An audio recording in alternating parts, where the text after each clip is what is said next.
स्वागत है आपका हॉरर हिंदी हब में। हर रात एक नई डरावनी कहानी, एक अनसुलझा रहस्य और एक नया डर। अभी चैनल को सब्सक्राइब करें, बेल आइकन दबाएं और कमेंट में हमें बताएं क्या है आपका सबसे बड़ा डर। सुनिए आज की कहानी।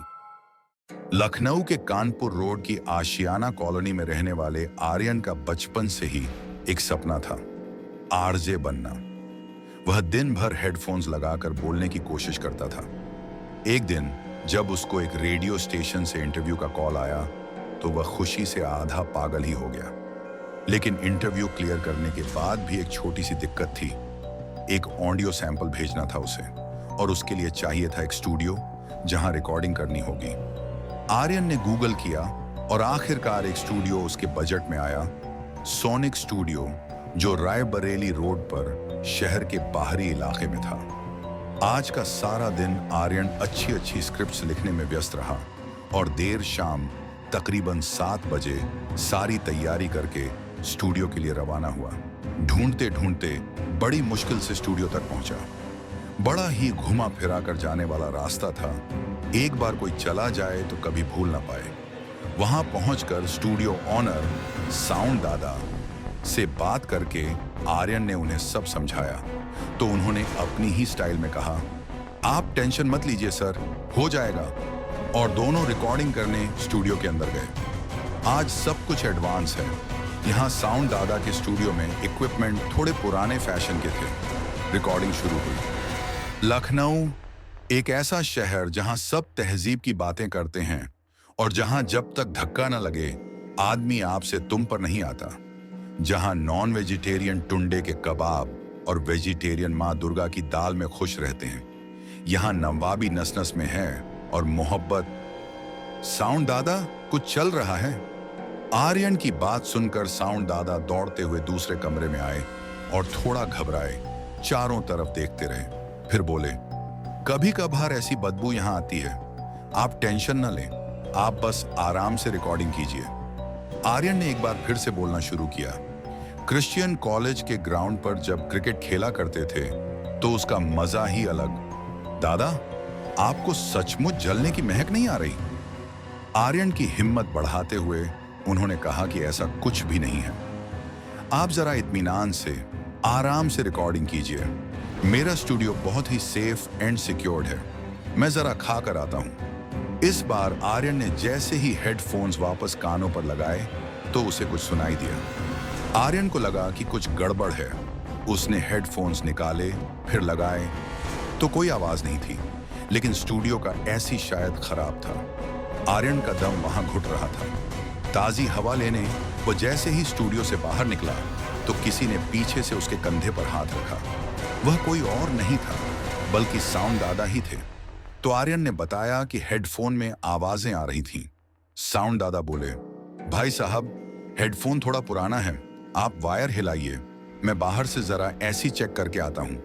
आर्यन ने देखा कि दादा जिस कुर्सी पर बैठे थे वह नहीं, और उसके बगल वाली कुर्सी ऐसे हिली जैसे कि वह उसी पर बैठे थे। उनके आते ही आर्यन ने पूछ लिया कि दादा, बैठे आप उस पर थे और कुर्सी वह कैसे हिली? दादा हंसकर बोले, अरे ये मेरी तो कुर्सी है, अरे इसी पर तो मैं बैठता था। का मतलब? अरे आप इधर उधर की बातों पर ध्यान मत दीजिए, चलिए रिकॉर्डिंग करने चलते हैं। रिकॉर्डिंग खत्म करते करते रात के 1 बज गए और रास्ते पर ऑटो मिलना मुश्किल था। लेकिन दादा ने खुद ही कहा कि वह आर्यन को छोड़ देंगे। स्कूटर की आवाज कुछ ज्यादा ही थी। आर्यन बोला, आप इतने शांत और आपका स्कूटर इतना तेज।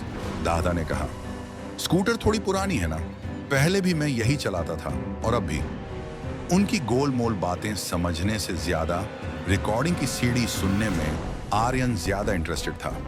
उसने उनकी बातों पर ज्यादा ध्यान नहीं दिया और उसका घर आते ही थैंक यू बोलकर जब जाने लगा तो पीछे से साउंड दादा बोले, आपका घर मेरा भी घर था ऐसा ही।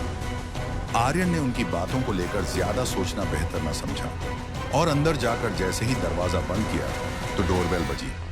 इतनी रात को कौन आया सोचकर आई होल से झांका तो साउंड दादा मुस्कुराते हुए बाहर खड़े थे।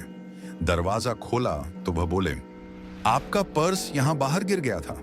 और फिर स्कूटर की एक आवाज जाती हुई सुनाई दी, क्योंकि वह साउंड दादा अपने स्टूडियो या अपने घर की तरफ जा रहे थे। आर्यन ने एक्साइटमेंट में सुबह उठते ही सीडी निकाली, लैपटॉप में लगाई और फिर सारे ऑडियो सेव कर लिए और ईमेल करके एसएमएस कर दिया, सर मैंने आपको वॉइस सैंपल्स भेज दिए हैं, प्लीज आप चेक कर लीजिएगा।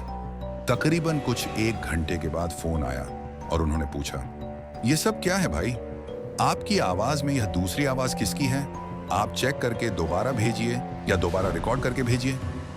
आर्यन ने जब वो साउंड क्लिप भेजे तब तो ठीक था, यहां क्या हो गया? यही सोचकर उसने जब सुना तो उसके होश उड़ चुके थे। इसमें आर्यन की बातचीत के साथ साथ साउंड दादा की भी बातचीत थी। उसने तुरंत साउंड दादा का मोबाइल नंबर निकालकर फोन किया तो आवाज आई, this number does not exist, this number does not exist, this number does not exist. फिर वह खुद वापस वहां पहुंचा। स्टूडियो का रास्ता शायद भूल गया था, क्योंकि उसे वहां वो स्टूडियो नजर ही नहीं आ रहा था। उस आदमी ने आर्यन को ऊपर से नीचे तक देखा और फिर बोला, भाई साहब यहाँ एक ही स्टूडियो था। स्टूडियो के मालिक को अपने स्टूडियो से बहुत प्यार था, लेकिन स्टूडियो चल नहीं पाया और एक दिन आग लगने से स्टूडियो अपने मालिक समेत जलकर खाक हो गया। आर्यन को समझ ही नहीं आ रहा था कि यह झूठ है या वह झूठ था जो कल रात उसके साथ बीता था, क्योंकि उसने कल रात इसी स्टूडियो में यहीं आकर रिकॉर्डिंग करी थी। वह सीधे रेडियो स्टेशन ही गया, वहीं रिकॉर्डिंग करी और उसकी नौकरी भी लग गई। उसका अपने शहर लखनऊ में आरजे बनने का सपना पूरा हो गया था और देखते ही देखते वह इस शहर में बहुत फेमस हो गया। और एक दिन, हाँ जी, मैं हूं आर्यन और मेरे सवाल का जवाब देने के लिए कौन है फोन पर? उधर से आवाज आई, बड़े दिनों से रिकॉर्डिंग करने नहीं आए। आर्यन को काटो तो बदन में खून नहीं। उसने कॉलर आईडी पर नंबर देखा तो साउंड दादा के उसी स्टूडियो का था। उसने वापस फोन मिलाया, this number does not exist, this number does not exist, this number does not exist.